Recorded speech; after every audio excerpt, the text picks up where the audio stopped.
Наша сённяшняя гераіня Таня была назіральніцай на выбарах у Берасці. Таксама яна была актывісткаю пратэста. Разам з мужам яны арганізоўвалі вольныя канцэрты. Іх нават разганялі вадамётам. Таксама пагражалі забраць 4гадовую дачку. На мужа завялі крымінальную справу. У выніку Таня мусіла тэрмінова з'ехаць з Берасця сюды, у Варшаву.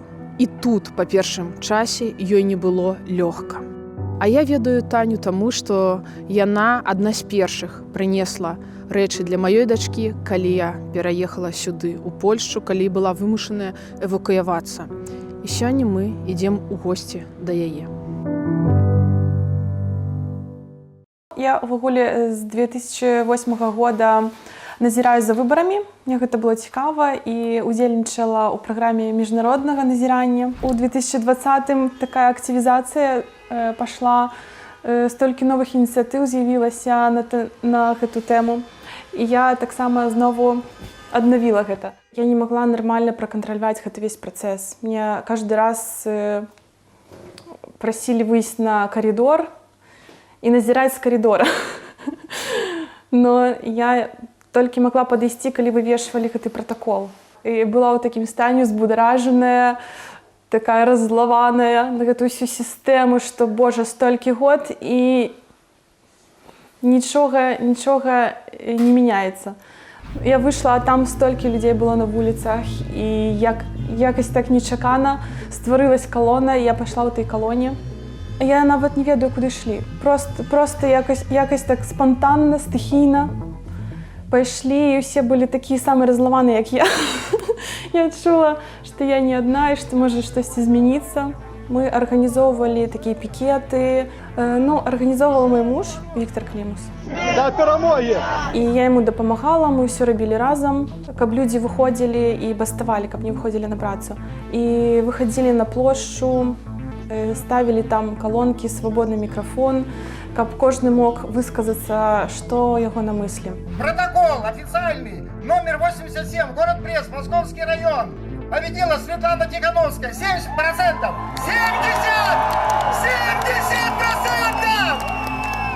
Ну і в якийсь момент, калі ехалі з тымі калонкамі на плошчу, то Віктора хацелі выцягнуць з машыны.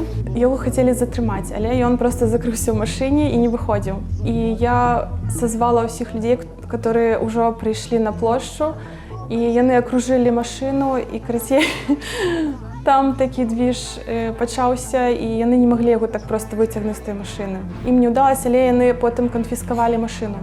І думалі, што ён прыйдзе, але ён не прыйшоў.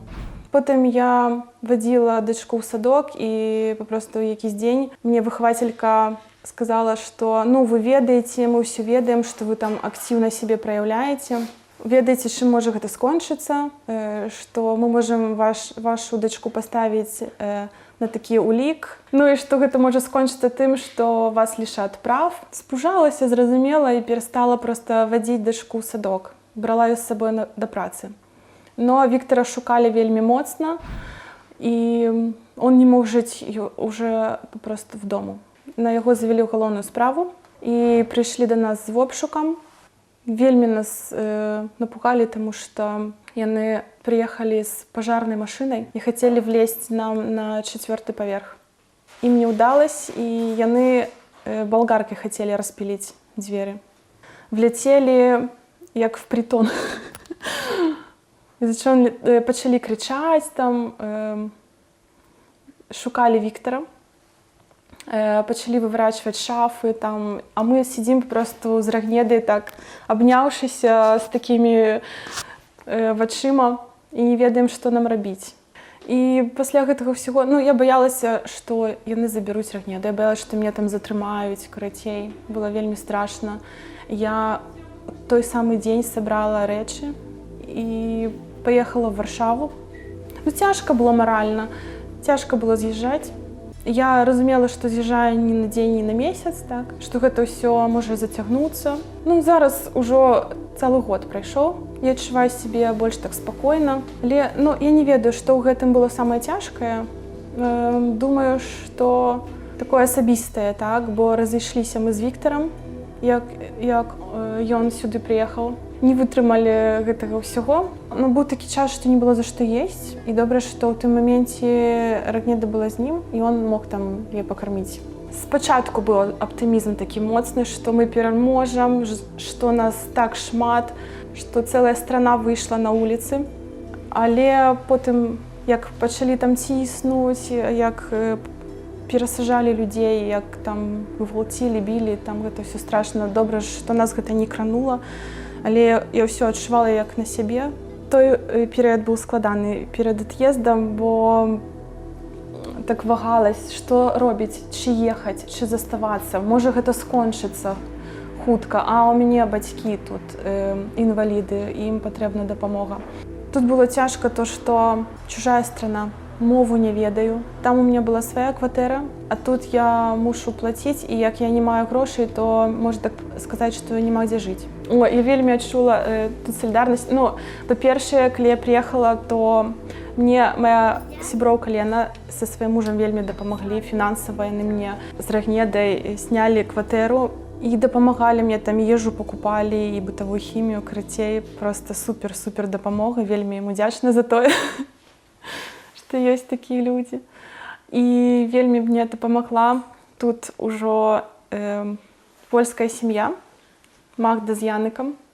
Таму што яны збіралі для нас з Рагнедай і для Віктара таксама рэчы проста са ўсіх, з фондаў, там свае аддавалі рэчы.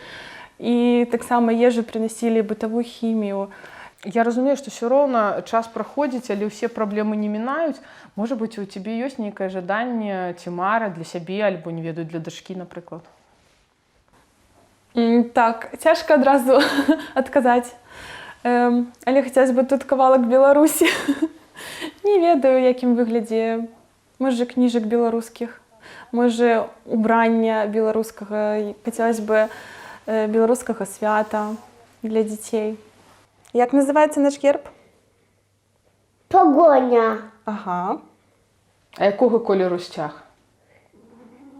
Белый, червоно-белый. И жыве Беларусь. Шмат пра які боль Таня гаворыць з усмешкай, і я вельмі добра разумею яе. Не хочацца скардзіцца, калі шмат хто з беларусаў знаходзіцца ў больш складанай сітуацыі, напрыклад, у турме. Але калі ў вас ёсць жаданне падтрымаць Таню і яе дачку Рагнеду, напрыклад, даслаць беларускія строі альбо кніжкі, альбо папросту зладзіць свята, лістуйце да нас. Дапамогу можна аказаць з любога пункту свету, публічна альбо ананімна, на наш адрас. І памятайце, беларус беларусу, любоў, падтрымка і перамога. Дзе мы разам, там і Беларусь.